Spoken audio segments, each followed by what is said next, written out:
Hey guys, Rochelle here with Amethyst Ascension, and oh my goodness, do I have something really friggin' cool to show you guys. So this was sent to me. I knew nothing about it. I have been so busy and or sick that I have not been paying attention to what's been coming out, and so US Games sent this to me along with another deck recently. I've still got more to put out from other ones, but that were sent to me. It's just a matter of, timing. I don't have a whole lot of time to put all these out. But anyways, this one is so incredibly cool. I cannot wait to tell you about this. So it's called the Allcento Tarot, and this is by Michael J. Auger. And this is what the back says. Allcento Tarot combines rich symbolism from historic tarot traditions as well as the most popular modern incarnations. Inspired by early Marseille and Minchiate tarot, I think that's how they pronounce it, this delightful 100-card deck with black painted edges incorporates Zodiac cards, all 7 virtues, and the lesser-known triumph cards, including the Dragon and the Grail. The 144-page illustrated guidebook explores numerological and Qabalistic insights, casting light on hidden and forgotten knowledge while presenting an engaging new approach to the tarot. Oh my goodness. So I want to do a walkthrough of the major arcana, and then also show you, but I want to actually take those out because those are like extra and these are extra. So I'm going to do a walkthrough of the major arcana and the minor arcana. But then I want to touch base on the other parts of the deck for you. Okay? So let's do that first. So I wanted to read a little bit out of the introduction to this particular book while I do the walkthrough for you guys. So the Hermetic principle of mentalism states that everything that is must first be imagined. Before the book that you are now holding was created, it started with a dream. Manifesting this dream into reality has been an immensely rewarding journey that I am pleased you are a part of now. The cards of the tarot provide wisdom to those who seek. On the back side of each card can be found a depiction of sacred geometry, encircled by the serpent of wisdom in the shape of an eternal loop known as the Ouroboros. The symbolism of the tarot is complex, and each card can be viewed on multiple levels. However, even on the most basic level, my hope is that each card will resonate with an emotional response in the way all true art does. Researchers trace the origins of the tarot to early 15th century Italy. However, the secrets it contains are ancient. Tarot cards are primarily known today for their power as a divinatory tool. Although there is no documented proof that the tarot was originally created for anything other than simple card games, there is also no documented proof that they were not. As the scientist Carl Sagan once said, absence of evidence is not evidence of absence. In other words, not having proof that the tarot was created for more than just games is not proof that it was created only for games. It is said we cannot directly determine the intention underlying the invention of the tarot pack, since we do not know who the inventor was, and he has left no record of what was in his mind. Divination is the practice of seeking knowledge of the unknown by the interpretation of omens. Many consider this to be a form of supernatural magic. Although the Renaissance was an amazing time of knowledge sharing, the Church of the late 15th century considered the practice of divination to be a severely punishable offense. Taking this into consideration, it is unsurprising that any use of the tarot in ways other than for games was left undocumented. The earliest examples of tarot cards that still exist are hand-painted luxury items created for royalty. The earliest examples of mass-produced, woodblock printed variations of the tarot that still exist are dated much later.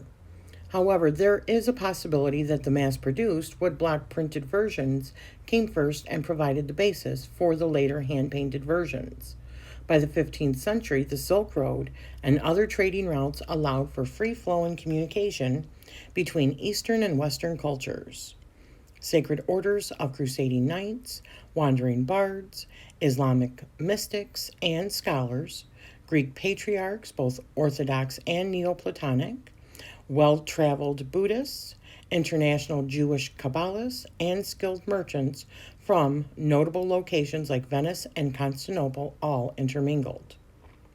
The thesis of the book Origins of the Tarot is that the tarot conceptually originated in Sufi circles trained in Greek studies.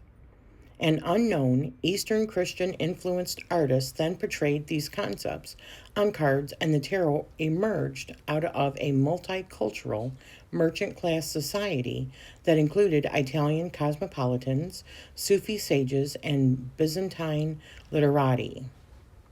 The question of whether these cards were originally used in other ways besides simple trick-taking games remains a matter of personal belief and speculation. What can be agreed on by all is that the images of these cards communicate ideas that are timeless. Part of what makes the tarot so fascinating is the mystery. It is good to question everything and search for facts. However, some things cannot be proven. Simpler playing cards predate the tarot, and less elaborate cards are, of course, better suited for simple games. This leads to the question of why these additional, more elaborate cards, full of symbolism, were created. There is good reason to speculate that they may have been a way to share esoteric wisdom hidden in plain sight. What is this esoteric knowledge? Many believe the tarot was created as a tool to achieve a transformative awareness by way of tantric consciousness. Psychiatrist Carl Jung described a collective unconscious of important information that is usually hidden, but which can be assessed to help us on our physical and spiritual journey of life. Tarot cards provide an effective way to tap into this divine source. Meditation on the triumph images, symbols, and meanings provide a process for discovering spiritual identity and connecting our body and mind by alchemical union of essential polarities. When genuinely contemplated, the cards of the tarot can provide the key to unlock enlightenment. Over the years, most tarot decks have settled on the Marseille tradition of 78 cards. However, the earliest tarot decks were not titled or numbered, so it is impossible to know for certain how many cards were originally in the deck or in what order they were arranged. An early 16th century Florentine variant of the tarot known as the Minchiate includes cards representing the astrological zodiac, as well as a card featuring the virtue prudence. Some of the oldest surviving tarot cards from the incomplete Visconti Sforza tarot decks include the theological virtues of faith, hope, and charity. The inclusions of these virtues not found in the standard Marseille decks suggest that the original tarot included all 7 virtues. Other early hand-painted decks from the 15th century, notably the Rosenthal Tarot, the Goldschmidt Tarot, and the Guildhall Tarot, include other lesser-known cards with images of the Grail, the Falconer, and the Dragon. Pythagoras, the famous philosopher and mathematician of the ages, considered the number 10 to be the perfect number with the utmost mystical importance and the key holder of all. In this spirit, I offer the Allcento Tarot as a collection of 10-fold 10 cards. It includes forgotten cards from earlier incarnations of the tarot, as well as a way to fulfill my vision of a complete 100-card tarot deck. Love these backs. There's a couple of things that I don't like I don't like that there is a copyright here and a copyright here, but at least they did it on both sides, so it doesn't mess with the fact that it could be reversible and you not know it, right? So it is a reversible back. I don't really care for the fact that the creator's name is in the corner, but really doesn't bother me either, because it does fit in with the artwork. It's not really that big of a deal. It actually kind of looks pretty cool because the signature is pretty cool. So normally I wouldn't like that, but I don't really care. I do like that it has like a star for the major arcana. And then I like that each of these suits has either the clubs, which they would be like in playing cards, hearts, spades, and diamonds. I like that. I think that's really cool. I like that they're very color-coded in the artwork for each of the different suits. I think that's really cool. The artwork this is not normally my style, I would say, as far as artwork goes, but I'm not mad at it. I actually like it. I think it's kind of fun and quirky.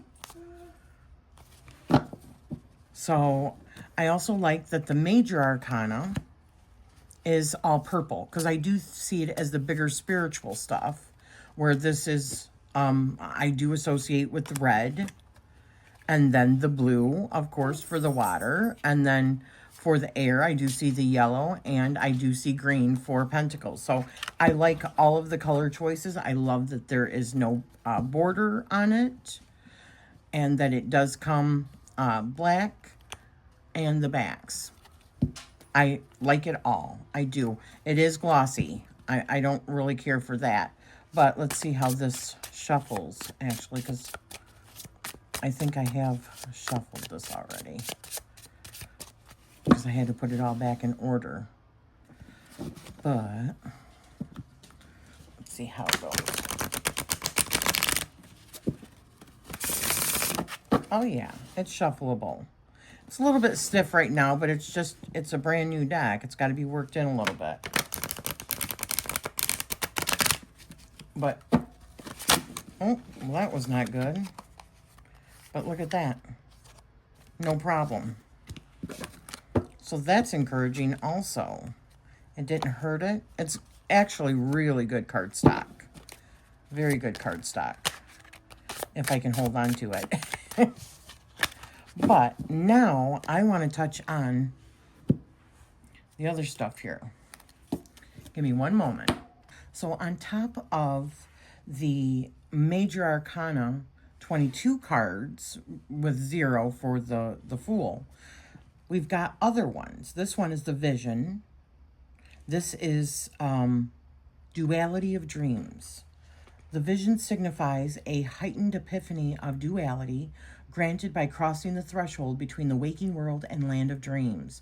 Higher knowledge and enlightenment can be grasped from an altered passive state. Remember this revelation so that it may be shared with others. We've got the Falconer. Creativity of focus. The Falconer signifies the focused creativity necessary to achieve success. The boldest action can sometimes be not acting, but holding back and watching. We must focus on our goals and be prepared to seize opportunity when it presents itself. Be true to ourselves.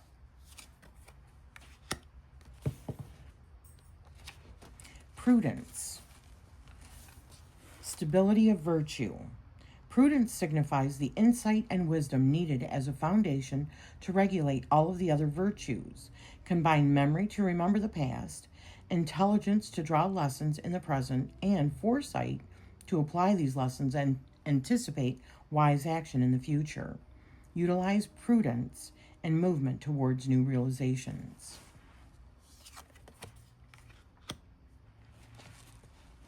Disruption of darkness, the Grail.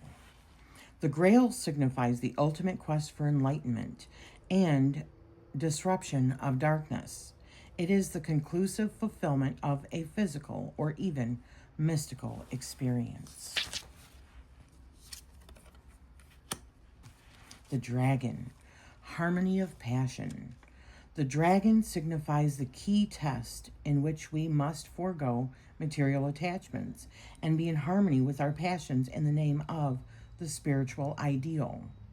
By mastering desire, we conquer the dragon. If not, the dragon conquers us.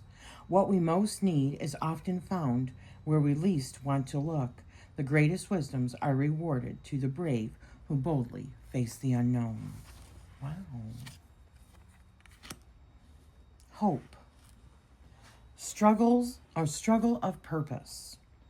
Hope signifies perseverance, confidence, and overcoming struggle of purpose. We can proceed without fear when choice and fate are in harmony. We make progress towards a better future when we keep our chin up and follow our true will. Hope is a deep and unshakable trust in the divine, which allows our spirit to feel light and free. It is a choice that is both an act of will and a surrender to grace. Now, on each one of these, there is more. I am just reading like the upright part. There's also reversed aspects, and there's more. There's more for each one. I'm just trying to give you a brief understanding of these extra cards. Faith. Balance of peace. Faith signifies rock-solid belief that provides balance, strength, stability, and peace. With firm trust in the harmony of the divine, the power of calamities and afflictions are defeated. Sorry if you can hear Sully. And then charity. Power of love. Charity signifies the power of agape love. No matter what the question, love is always the answer. Charity represents the compassion and understanding that makes anything possible. Wow. And then, of course, we go into the Fool, because the Fool was like 0, right? And that's the transition of spirit, but I'm not going to go into that. And I want to show one last thing. I am so impressed with these. Get these out of the way. I am so impressed. So here is Aries, the ram. And let's see, it's not. So we've got duality of competition. The ram personifies the duality of competition and embodies fire energy. There are no real winners or losers, only new shared adventures. The strongest influence for this arcana is between April 16th and May 11th. However, I do not practice this, although they are much closer. This is not Western astrology. It is different, and you'll see. But I put the actual dates, April 21st and May 12th, for what I practice. But the beautiful thing is it's not on the card. So because I've put it in, if you practice a different system, you can put in the dates that you practice in the book. I love that, right? And then we've got the sea monster. People are going to be like, well, what the heck is the sea monster? Well, on our ecliptic, there is another constellation that also sits kind of like just off of the ecliptic, just like Aries is right off of the ecliptic. And it's called Cetus, and the sea monster is based off of Cetus. So it says the sea monster personifies the creativity of independence and embodies fire energy. Maintaining freedom requires inspiration and imagination. Follow the heart and try to make a world a better place. The strongest influence for this arcana is between May 12th and June 6th. Well, I don't have any dates for that because it's not in my system, but I do know it's up there. Okay? I do know that it is like, so you've got Aries here and you've got Cetus here, and it tends to go, the ecliptic line runs like between them. So some people that might think that their Aries are actually Cetus. I just haven't fallen into that. It just says, Cetus, the sea monster, represents the tendency to follow your inner feelings rather than being swayed by popular opinion. The sea monster is headstrong, charming, and partial to the performing arts. Those ruled by this sign love interesting people and being in the limelight. Stress and distractions in the immediate environment do not hinder the ability to act. Seize the chance to help the weak. Welcome the opportunities to perform and shine. And then we have Taurus, the bull. Stability of dependability. The bull personifies the stability of dependability and embodies earth energy. Embrace reliability and generosity without compromising independence. The strongest influence for this arcana is, and it's got dates, but I put my own dates down in the book, and there's more on it. And then we see Gemini, the twins. Disruption of ignorance. The twins personify the disruption of innocence or ignorance through communication and embody air energy. Maintain flexibility with wisdom and humor. The strongest influence for this arcana is between July 3rd and July 28th, it says in the book. Mine is different. So then we've got the crab with Cancer. That's the sign for Cancer. Harmony of passion. The crab personifies the harmony of passion and embodies water energy. Embrace creativity, strength, and faithfulness.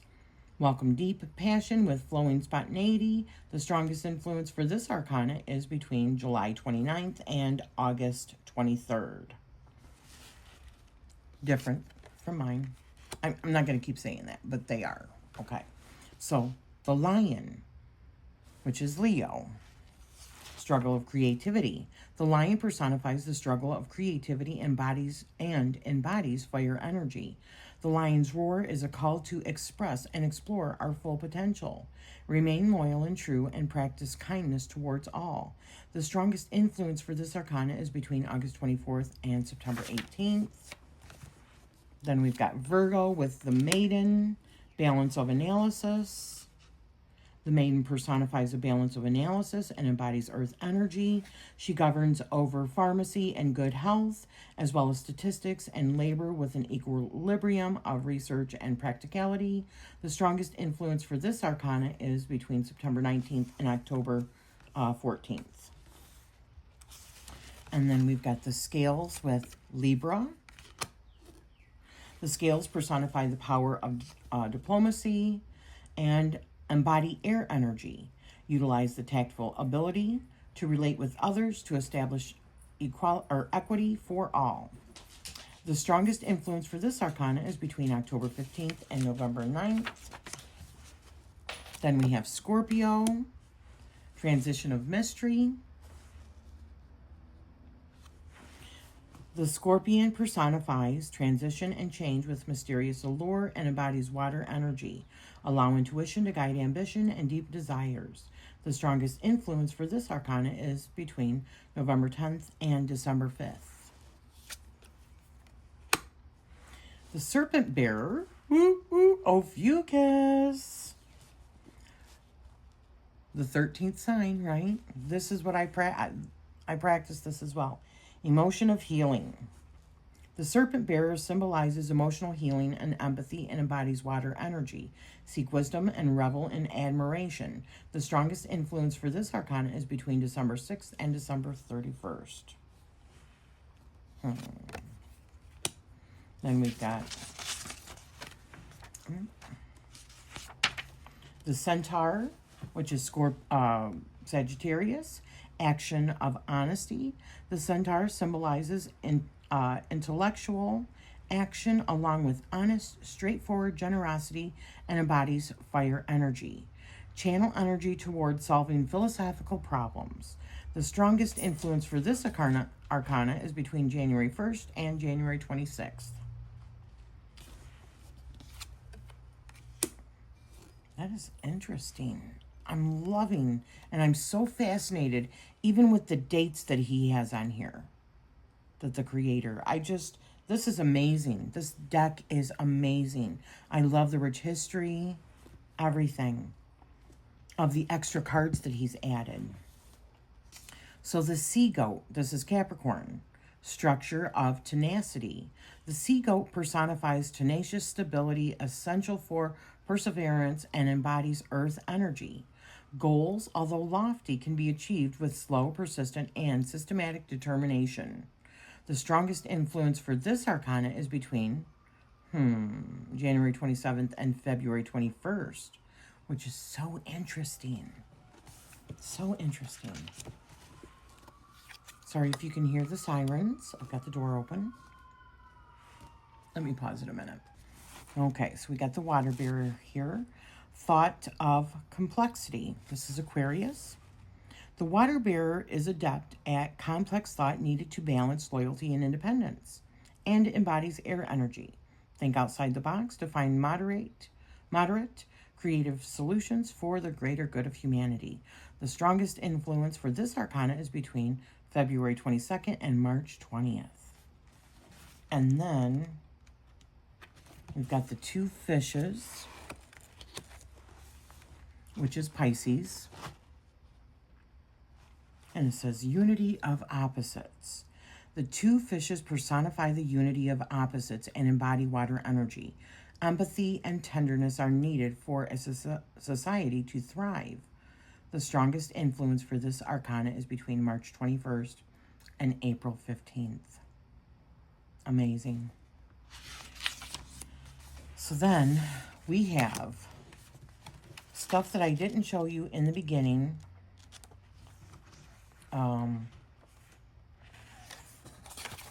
Let me just go through, okay. So, as I'm flipping through the cards, I'm going to be reading the dedication, or the introduction. The keys to understanding the secrets. It just says, the tarot is divided into two main parts known as the minor arcana, or lesser secrets, and the major arcana, or greater secrets. The earliest decks of playing cards consisted of only the minor arcana and may have derived from an ancient game of Four Kings, played in India, which is thought to be a precursor of the game of chess as well. So then we've got information on the major, or the minor arcana. So we show air as swords, east, winter, dawn, head, spades. Okay. We have water as cups, west, autumn, dusk, chest, hearts. I don't know if I agree with all these, but it doesn't matter. Fire is wands, south, summer, noon, pelvis, clubs. And we have earth as discs, north, spring, midnight, legs, and diamonds. It's so cool that all this information is in here. Then it goes through, these are the symbols. That's the symbol for air and cups, wands, fire. Then it goes on to the court cards, and it even talks about what they are, personality-wise, like the Myers-Briggs personalities. So we have the King of Swords as ESTJ, the administrator. So if you've done any of these, any of these tests, which I just did it again today, how funny, and I am an INFJ, and an INFJ, I believe, is the Queen of Cups.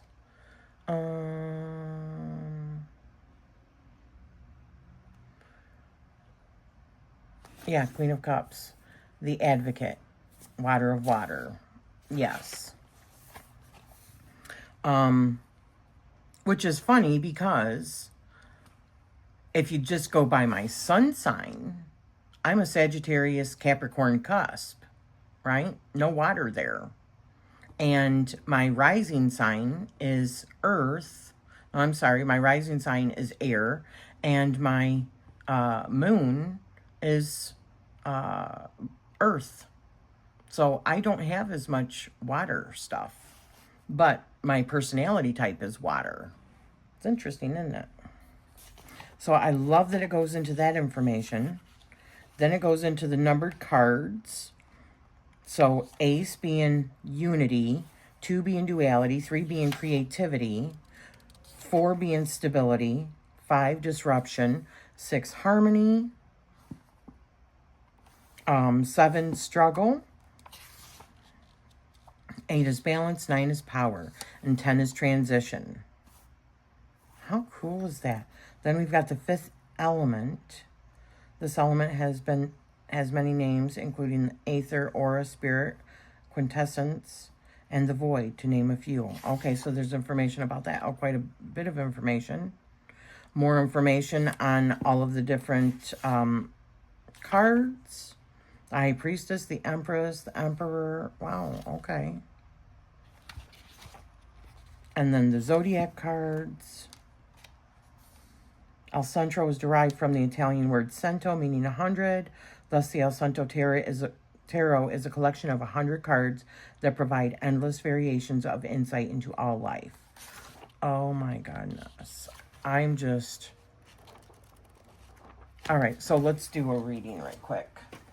Oh, I forgot to show you. There's just so much in this.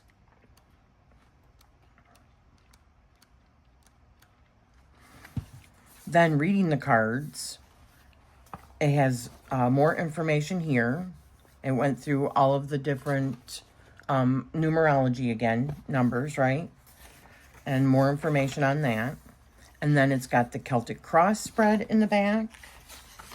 It's got the Tetractus spread or Tetracatus. I'm not even sure how it's pronounced. But it says that this spread is lesser known but very powerful. It is based upon Platonic thought and Pythagorean mathematics and explores everything from the most basic physical elements to the spiritual self. So there's more. That's very cool. Then we've got a satellite spread. Very cool. Tree of Life. Talks about that. It talks about the path of the serpent of wisdom.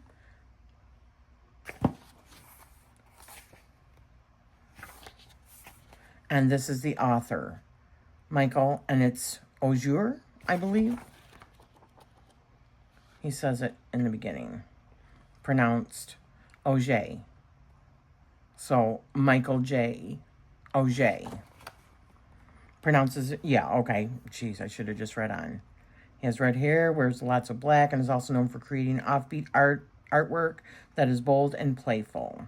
So there's more about it, and he's got a website also. Look at how cool that is. There's endnotes, because he does reference many different people and their work in here, which is so cool, like Carl Sagan and Manly P. Hall and Robert M. Place, and wow, more of the bibliography and reading list. Yeah. All right, let's do a reading right quick and see what we might get from it. Just a 3 card.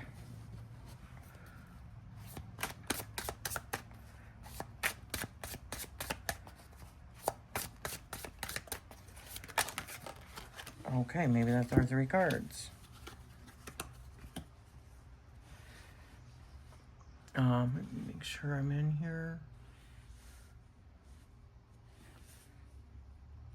This is going to be a little bit longer because of all of the stuff that I wanted to go through. So I'm not going to do any pairings. But if you have some ideas for some good pairings, please leave me a comment down below. So we've got 2 of Wands, Ace of Wands, and King of Swords. So if we look at this as like our current energy, and this is something that it was our past, and this is our, you know, going forward, our, you know, like not so distant future, it would feel like there's a whole lot of energy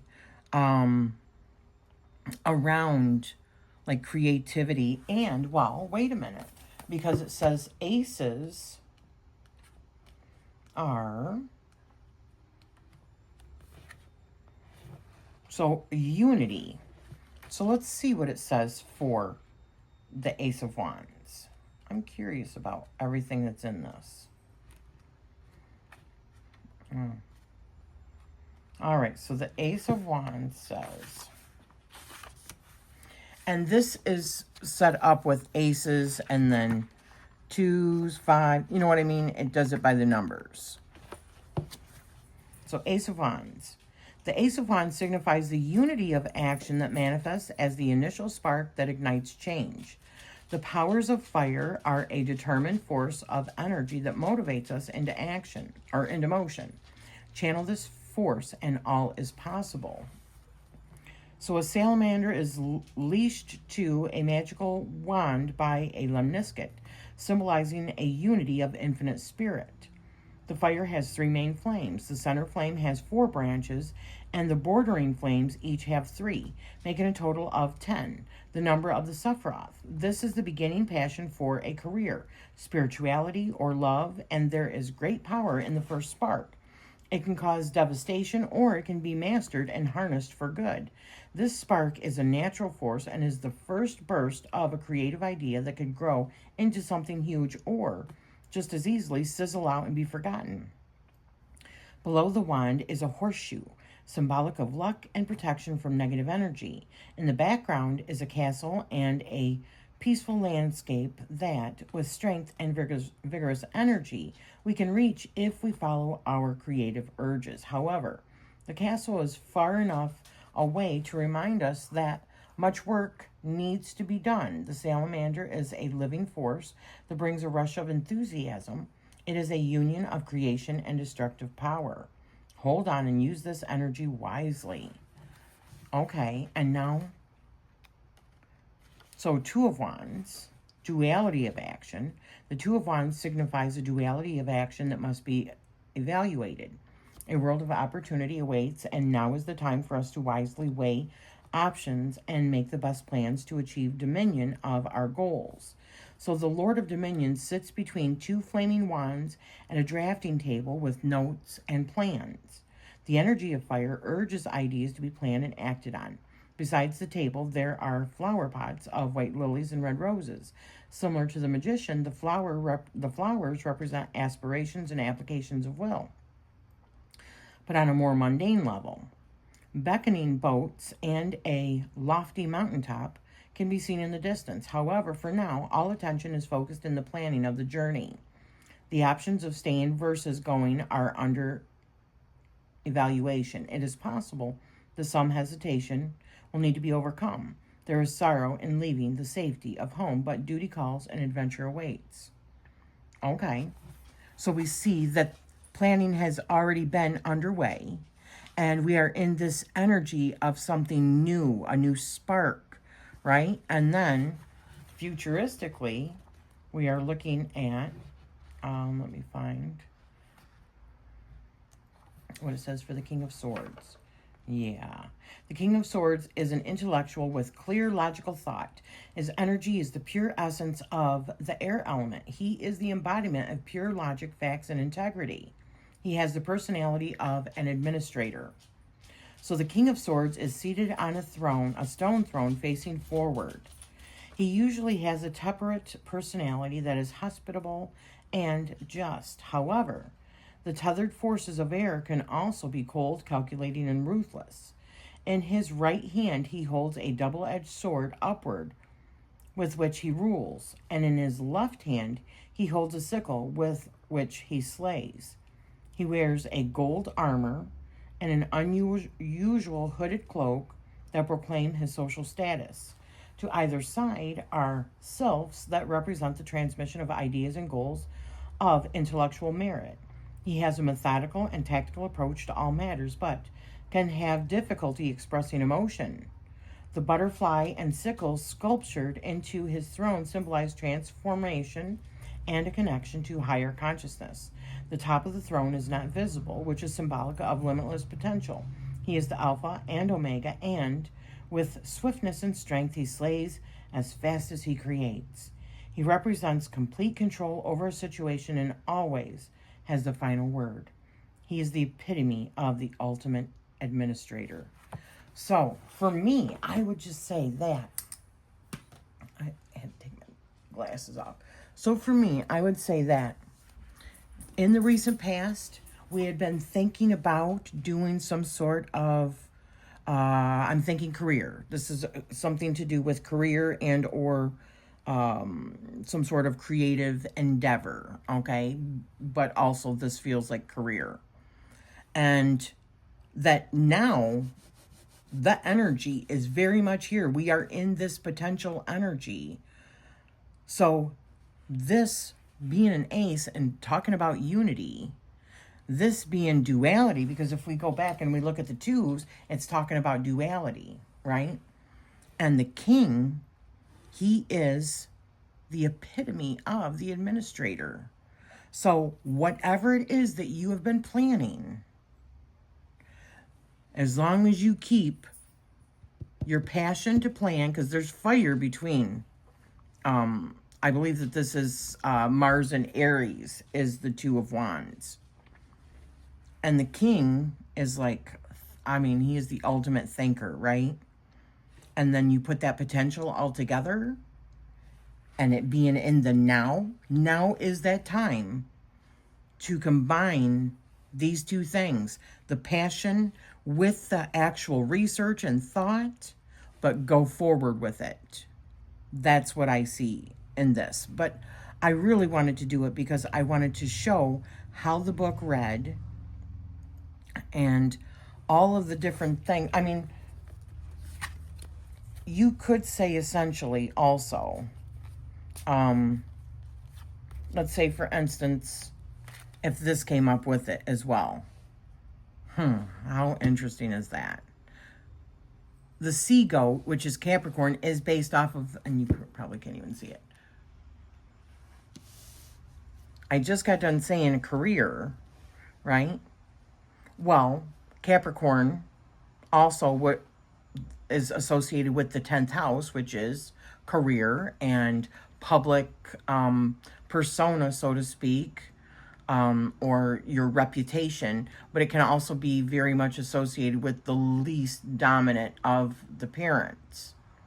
So, which is usually the father, but not always. So this to me could signify some sort of career, like I said, and something that you have been planning in the past. You've thought about it in the past.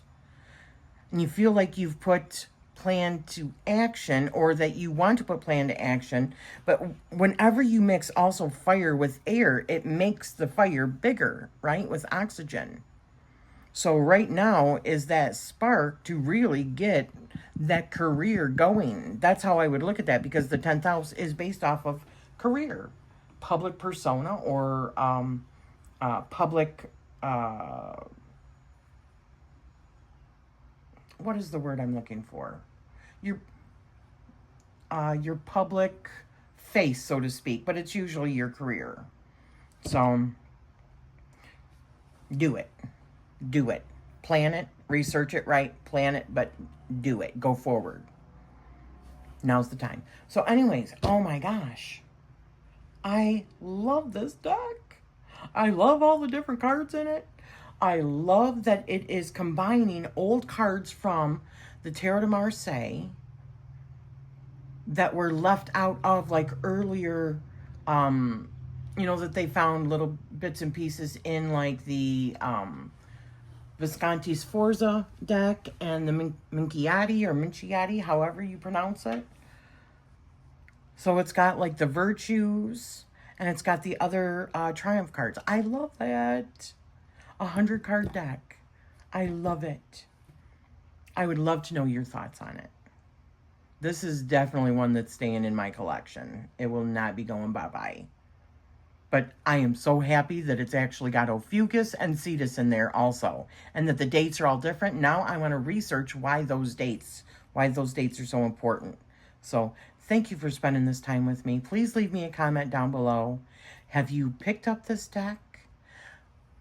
What do you think about it? What do you think about it being 100 cards? And if you can think of decks that you would like to pair it with, leave me a comment down below. So thank you for spending this time with me, and I'm sending you love always. Did I forget to say that this was sent to me by US Games for my honest review? So thanks, guys.